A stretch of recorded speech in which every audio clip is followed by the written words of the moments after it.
So you want to succeed, right? Do you know what is that one thing you need to become successful? Do you know what is one of the foremost thing you need to succeed in life? No, it's not goal. It's not passion. It's not discipline. It's not talent. It's not even that motivational wallpaper quote that you stare at every day.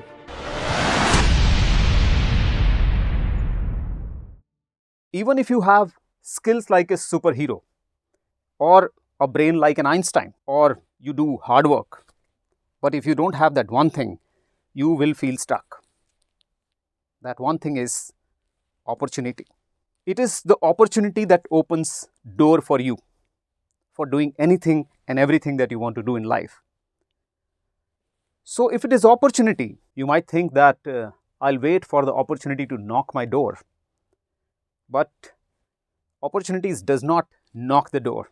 First of all, let me tell you that opportunity is the only beginning point. After that, there are so many other areas which also needs to be looked at, but the starting point is the opportunity. So what can be done? You can either wait for the opportunities to come in your life and wait for the luck to favor. The other option is discover how can I attract more opportunities in my life. Can that be done? Yes, definitely.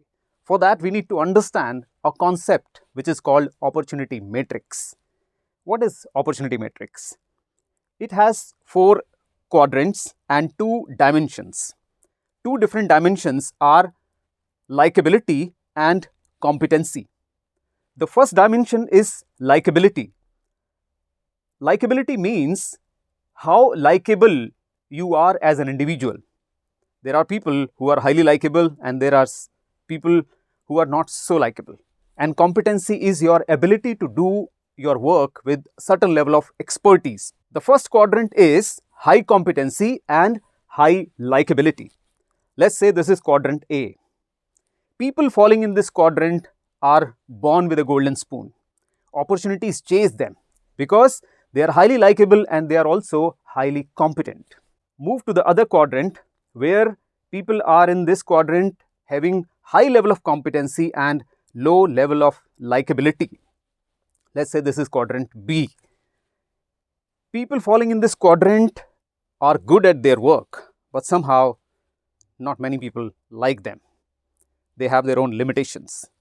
Moving to the other quadrant, which is quadrant C, it is low likability and low competency. Neither these people have capability or ability to work, or nor they are likable. The fourth quadrant, low competency and high likability, means even if somebody does not have a very high level of competency, but they are highly likable.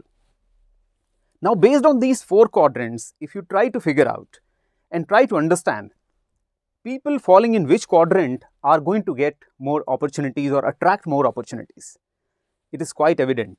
I asked this question to thousands of people in my workshops and everybody said that the people falling in quadrant A are going to get more opportunities in their life. Quadrant A means high competency and high likability. So if that is the case, then we need to also understand why most of the people falling in that category would attract more opportunities. For example, we all understand competency is one of the important area on which we all have worked. But on the other side, likability is another area which is not so tightly looked upon. We haven't possibly worked on this area very closely.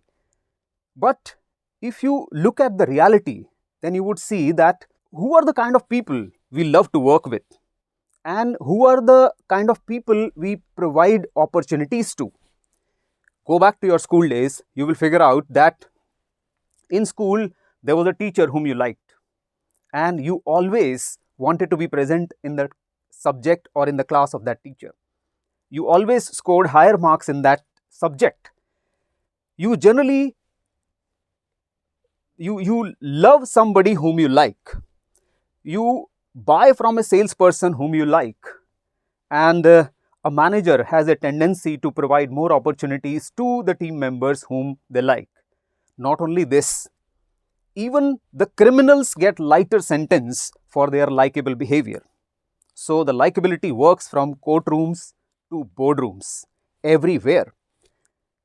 Now, what is to be done? Definitely, first of all, it's very important to figure out, as an individual, I'm in which quadrant today? Can you answer this question, and can you find out yourself you may be in which quadrant? It's a difficult question.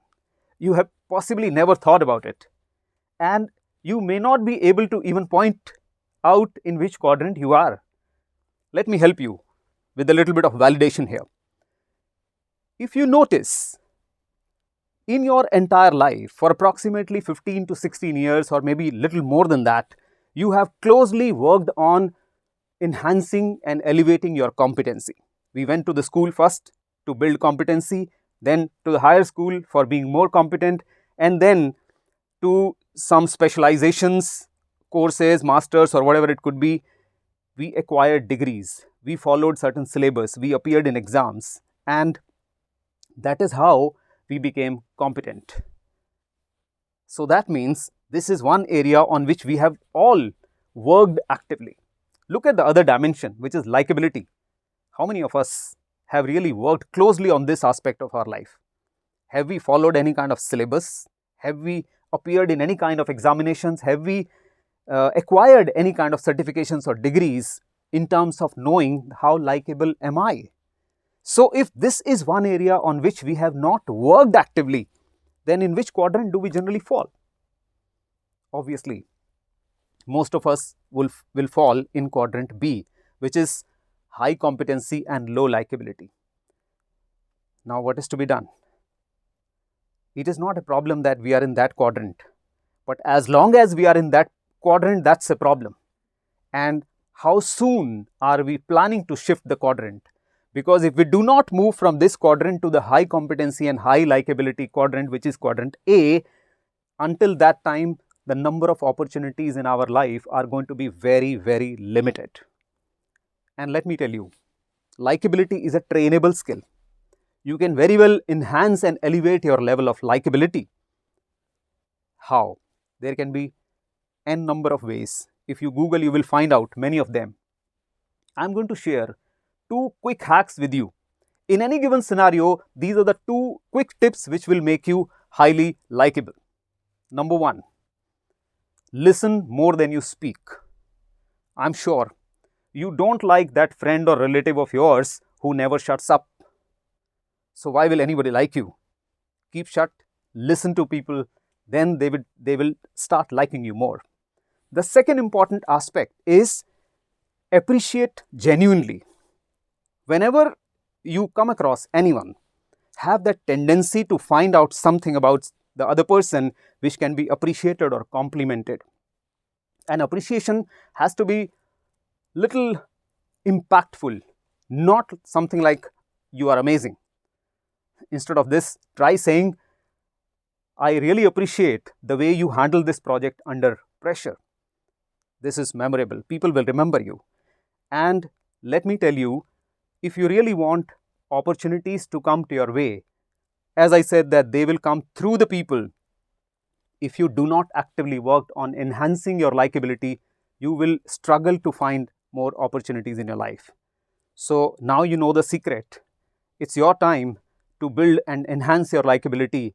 And if the moment you reach in quadrant A, you will see a paradigm shift in your personal life, in your professional life, and you will have phenomenal growth opportunities in your life.